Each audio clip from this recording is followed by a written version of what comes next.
a sabedoria, Provérbios 8, fala muito acerca dela, é o cântico da sabedoria, né? Provérbios 8. A personificação metafórica do próprio Deus. Deus é sábio e ao mesmo tempo a própria sabedoria.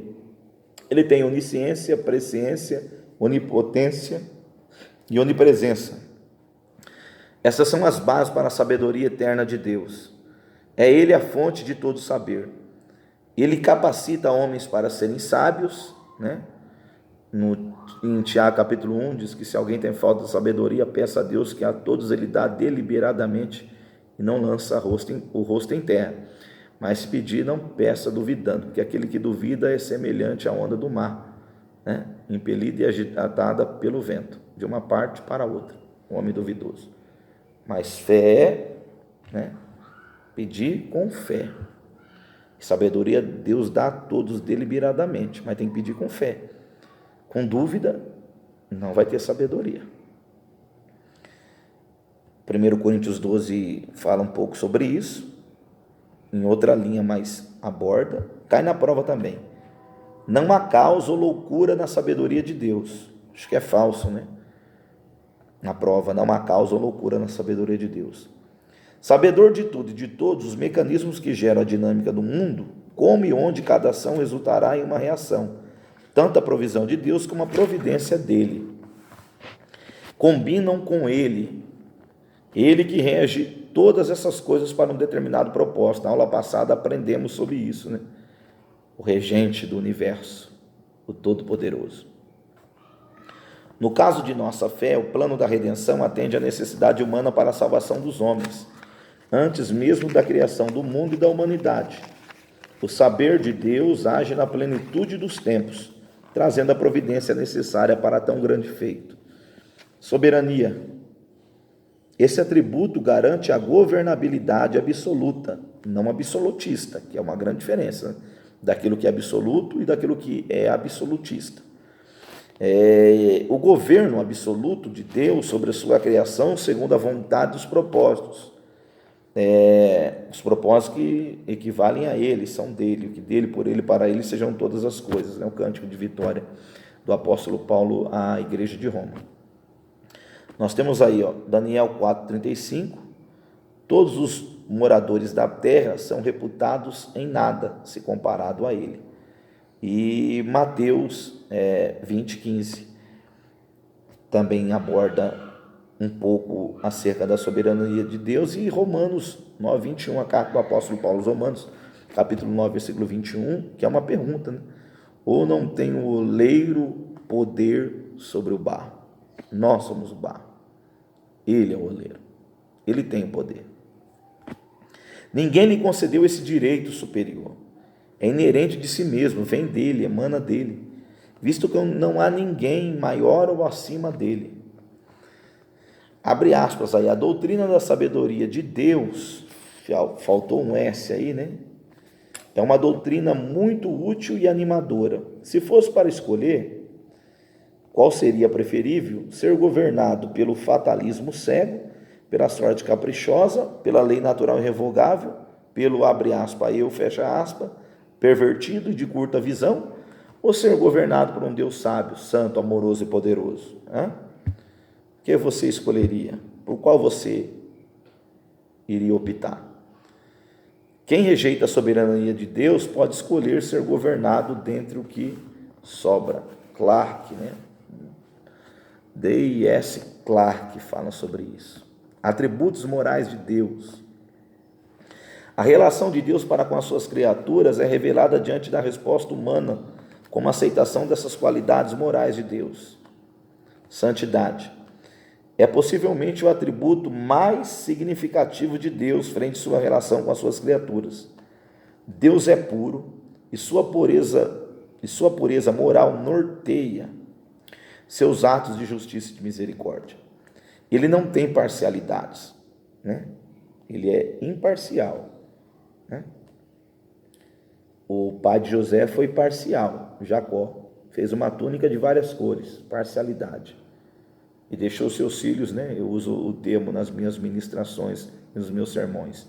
Deixou seus outros filhos com túnicas em preto e branco. E ao de seu filho José, que era o filho da sua mocidade, né? Ele fez uma túnica de várias cores, parcial. Temos que ser imparcial.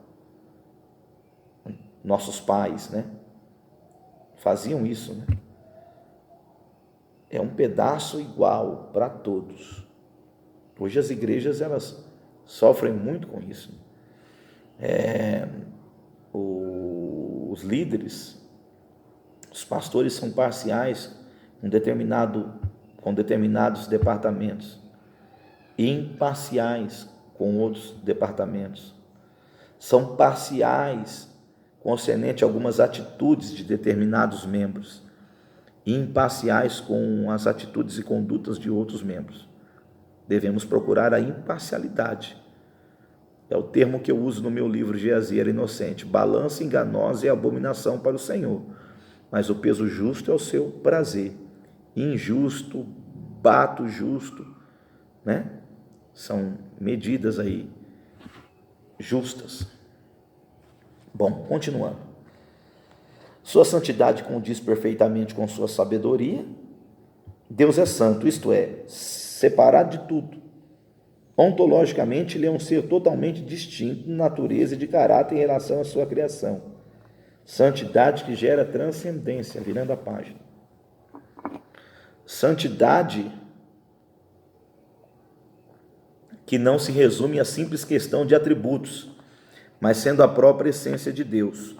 Como, abre aspas, criaturas, fecha aspas, não podemos gerar em nós a santidade, jamais. Nascemos em pecado, pela condição adâmica. Em pecado me concebeu a minha mãe, disse o salmista. Contudo, podemos ser santificados por ele. Ele se revela santo. Ezequiel 36, 23, 38, 23. Os serafins declaram sua santidade, Isaías 6, 3. Santo, santo é o Senhor dos exércitos. Podemos fazer o nome dele ser santificado no mundo se quisermos. Temos a referência de Números 20, 12, Levítico 10, 3. Isaías 8, 13, Mateus 6, 9, né? Santificado seja o seu nome. Quando os homens pecam, estão profanando o seu nome. Santificamos ou profanamos o seu nome a partir de nossos atos e escolhas. Muitas vezes a gente nem se apercebe para isso, né? Tudo que é consagrado para Deus também se torna santo. Deus é justo. Sua justiça é baseada em sua integridade, ou seja, na sua autossuficiência e sabedoria. A justiça de Deus. Gênesis 18, 25. Ela jamais será cega e nunca se confundirá com o desejo de vingança, né? Que é o Gênesis 18, 25, os moradores de Sodoma e Gomorra lá, né? Abordamos isso há alguns minutos atrás. Quando Ló disse, não, vocês não vão tocar nos homens, que eram os anjos, que chegaram até a porta da casa dele. Os homens, os moradores de Sodoma e Gomorra disseram, esse homem quer ser juiz em tudo.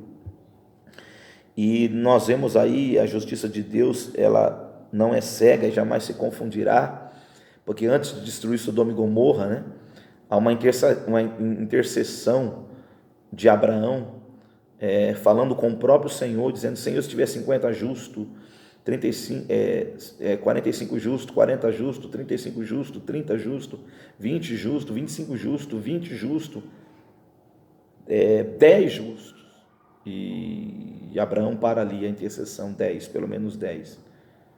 Ele conseguiu pelo menos 10. Então Deus disse a Abraão, se tiver 10 justos ali, eu não vou destruir a cidade, né? Então as bases das diretivas de Deus concernente à justiça não é cega, não se confunde. Ele deu a liberdade de intercessão a Abraão, deu a liberdade também para que Ló pudesse desempenhar um bom trabalho dentro de Sodoma e Gomorra. Então Deus sabia de tudo que estava havendo ali. Se realmente houvesse justiça dentro de Sodoma e Gomorra, de mais de 10 pessoas, aquele lugar não seria queimado, destruído. Vale a gente pensar e analisar isso. A justiça do nosso país aparenta estar cega pela conduta dos nossos ministros, embargadores, lideranças e políticos. Mas a justiça de Deus não está cega, nunca será cega, né? Ele é reto. Ele é reto. A justiça de Deus é reta. A vingança humana é sempre baseada em informações incompletas sobre a situação. Você pode ver que muitas vinganças são geradas e, infelizmente, a pessoa se vingou de determinada pessoa porque ela cometeu uma atrocidade com um semelhante, e geralmente na hora que ela cometeu o desatino contra outra pessoa, depois ela foi descobrir que a pessoa era inocente, que não era realmente aquela pessoa, ou seja, errou no ato de vingança, né? E isso é o que a gente mais tem visto, né? A sede de vingança, o ódio, a ira, de não oferecer mais a outra face, mas já de guerrear, combater, destruir, acabam cometendo injustiças, e Deus não comete injustiça, jamais. Por isso Deus não deixa que outra pessoa além dele possa ser vingador de uma causa, né? Que é o texto de Romanos 12, minha é a vingança, né? Eu a retribuirei, né? Deus estabelece as regras do jogo, abre aspas, fecha aspas, aí me perdoe. Contudo, não obriga ninguém a obedecê-las. As regras estão aí, você segue se você quiser. É um princípio. Os que obedecem, abre aspas, as regras do jogo, fecha aspas, eles terão a justa retribuição na medida da retidão de Deus, né? Uma lei da semeadura. Gálatas 6,7, não erreis, Deus não se deixe escarnecer. Tudo, né? Eu gosto dessa expressão do apóstolo Paulo. Tudo que o homem semear, isso ceifará. Se semear no Espírito, ceifará a vida eterna, né? Mas se semear na carne, a corrupção. Porém, os que desobedecem, além de colher frutos amargos, que são as consequências da desobediência, ainda terão que dar conta ao justo juiz. Eclesiastes 11 aborda um pouco acerca disso, e Apocalipse 20. A justiça de Deus se manifesta quando ele equilibra a balança em favor do justo. Através das percas, das acusações, das difamações, das perseguições, vem um peso desumano contra nós, né? Fazendo, muitas vezes, o mal tentar prevalecer. Mas o Senhor enxerga isso, Ele compreende bem isso. Ele entra, através de Cristo Jesus, como um equilíbrio. Não para que o mal venha te sucumbir, aniquilar, e venha gerar mais peso para te destruir. Mas ele entra com equilíbrio. Por isso que ele disse, né? Vinde a mim, todos que estáis cansados e oprimidos, e eu vos aliviarei. Aprendei de mim, que sou manso e humilde, e encontrarei descanso para as vossas almas. Porque o meu jugo é suave, o meu fardo é leve. Ele vem para gerar o equilíbrio, todo o peso, né? Que é o texto do profeta messiânico Isaías, no capítulo 53. Verdadeiramente levou sobre si todas as dores.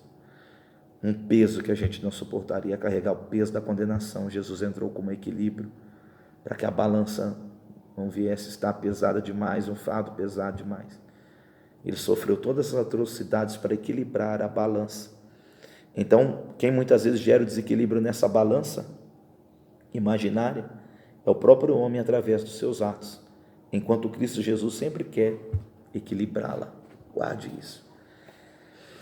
Bom, ao contrário da justiça humana, Isaías 64, 7, Deus encontra a evidência da culpa no coração humano. Eles são dos corações dos homens e suas intenções. Isaías 64, 7 diz que já não há ninguém que invoque o Deus de maneira verdadeira. Cristo, por herança, recebe de Deus a capacidade de julgar conforme a integridade de espírito de cada pessoa. Isaías 11:3 fala sobre isso. A justiça de Deus perdoa deliberadamente, que é a doutrina da justificação, os arrependidos e os sinceros, Salmo 51:14, né? Romanos 4:5, Hebreus 6:10, 1 João 1:9, mas não isenta o culpado da disciplina. Isaías 8:17, esconde o rosto da casa de Jacó pelos seus pecados, né? Uma analogia aí. Amós 3:2 diz que visitarei as vossas injustiças. O braço forte do Senhor se manifesta em justiça para livrar o seu povo. Virando a página 46. A consumação dos séculos redundará na criação de, abre aspas, novos céus e uma nova terra, fecha aspas, em que habita a justiça. 2 de Pedro 3,13 fala isso. Fidelidade, nós podemos confiar em Deus porque Ele é totalmente digno de confiança. Josué 23, 14 e 15, nele podemos confiar. Quando Josué diz, eu e a minha casa serviremos ao Senhor, ele fez essa escolha porque ele sabia em que ele estava confiando. Quando a gente aprende a confiar verdadeiramente em Deus, nós passamos a fazer boas escolhas, ótimas escolhas. Ele não pode negar a si mesmo. Por ser imutável em sua retidão, podemos acreditar que as coisas serão como ele disse, que é Números 23, não é filho do homem para que minta, nem filho do homem para que se arrependa, tendo dito não fará, e tendo falado não realizará. Misericórdia, atributo de Deus, um dos atributos de Deus. Misericórdia é a junção, é a união de duas palavras em latim, miseratio, que significa compaixão, mais cordis, que é coração, cordis, Miseratio, compaixão, compaixão, cordis, coração. Assim pode-se entender literalmente misericórdia como, abre aspas, um coração compadecido, fecha aspas. No Antigo Testamento, Deus é considerado, abre aspas, misericordioso e compassivo, fecha aspas, como Salmo 103, versículo 8, fala um pouco acerca disso. Misericórdia é um termo, ou é o termo amplo que se refere à benevolência, perdão e bondade em uma variedade de contextos éticos, da boa ética, moral, religiosa, social e legal. Por isso Rhodes diz, abre aspas, a misericórdia de Deus é a divina bondade em ação com respeito às misérias de suas criaturas. Bondade que se comove a favor deles, provendo o seu alívio, e no caso de pecadores impenitentes, a qual somos nós, demonstrando paciência, fecha aspas. A misericórdia de Deus nos fornece base para a esperança e para a confiança. Salmo 52, 8 fala sobre isso, Salmo 137 e o Salmos 103, dos versículos 8 ao 18. Vamos ler? Salmo 103, dos versículos 8 ao 18. O texto diz assim, 103, Salmo 103, do 8 ao 18.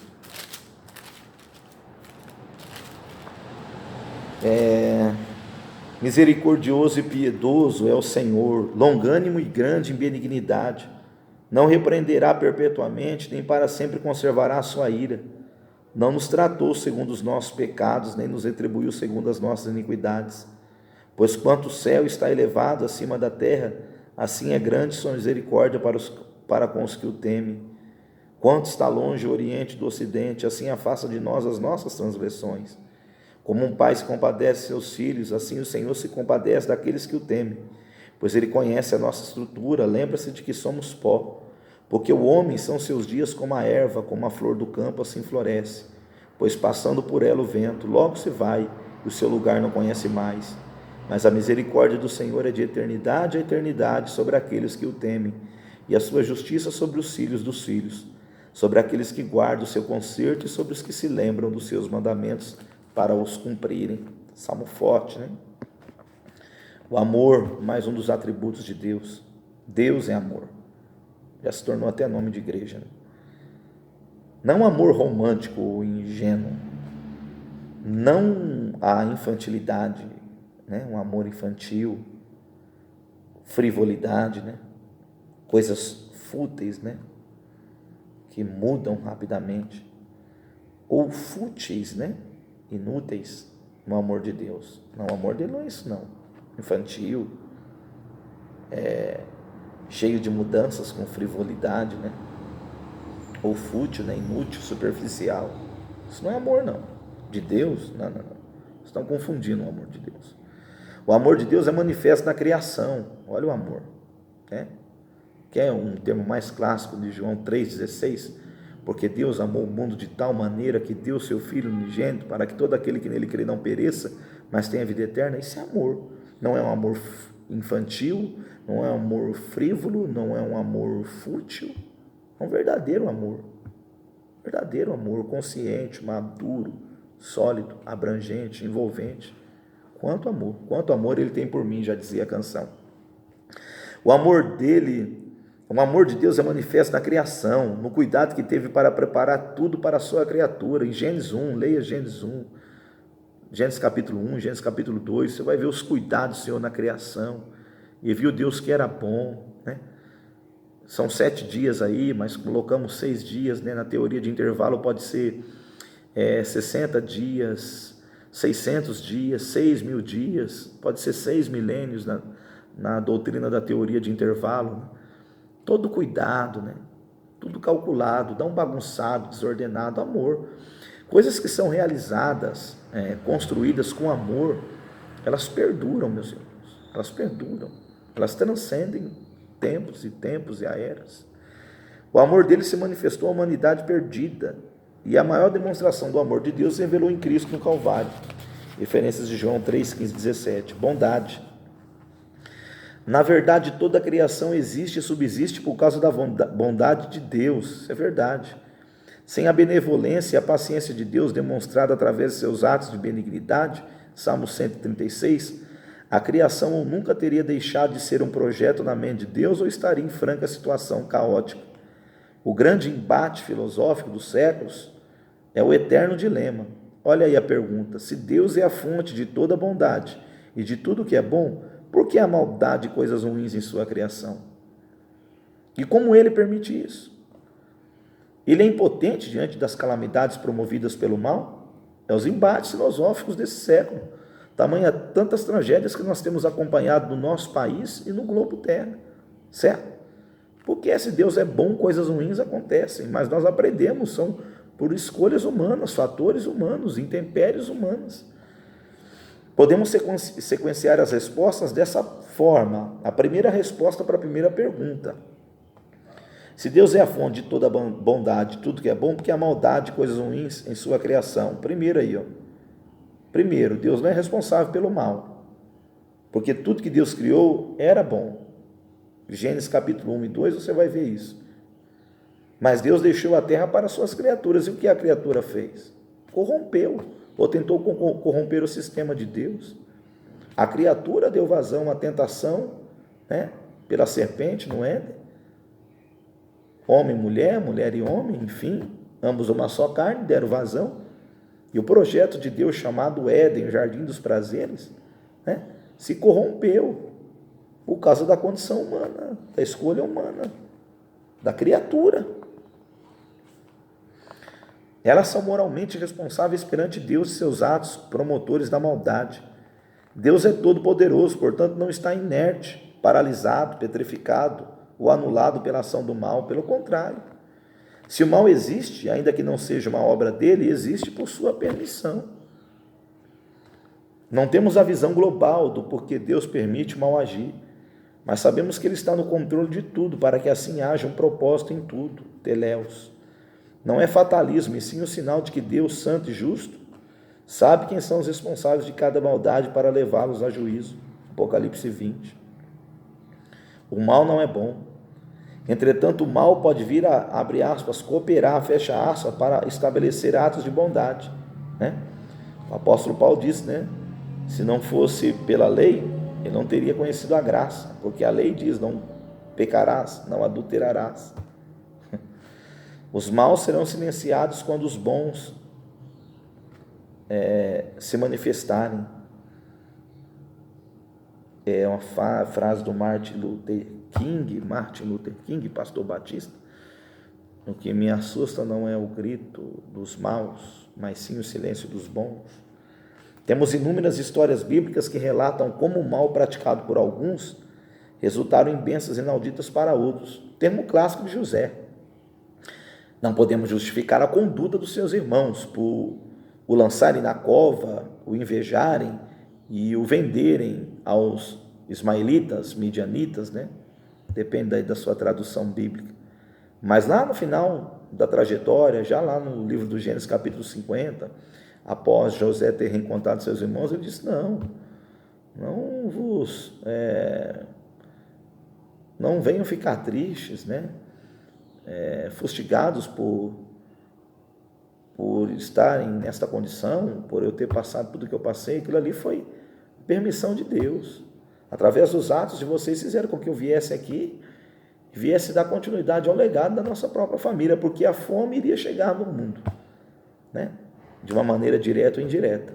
Claro que não, eu volto a dizer, enfatizar aqui, não é justificável, ou podemos justificar a conduta dos irmãos de José.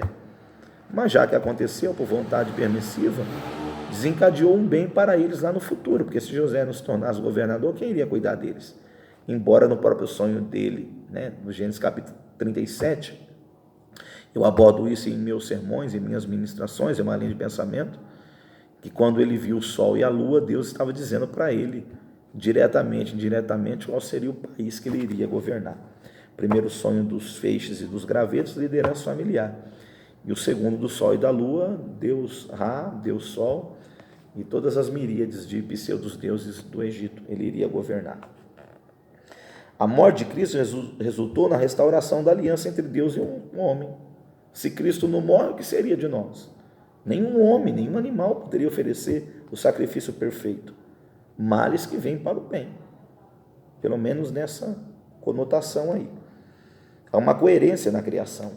Leis naturais regem a natureza. Isso é óbvio. Quebrando as regras naturais, sofremos as consequências inseridas nessas leis. Quais são as regras naturais que vão gerar consequências aí gravíssimas? Poluição. Automaticamente vai prejudicar nosso aparelho respiratório. Prejudicando nosso aparelho respiratório vai gerar doenças. Gerando doença irá gerar mortes. Gerando morte, gerar tristeza, viu? O efeito em cadeia, o efeito dominó.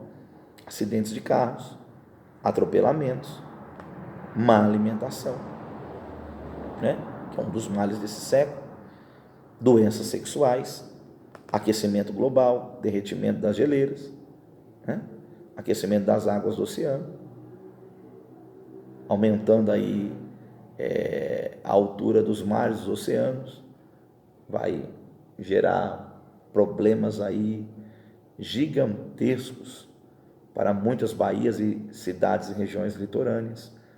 Gerando isso, as pessoas que estão em determinadas áreas terão que migrar para outras regiões.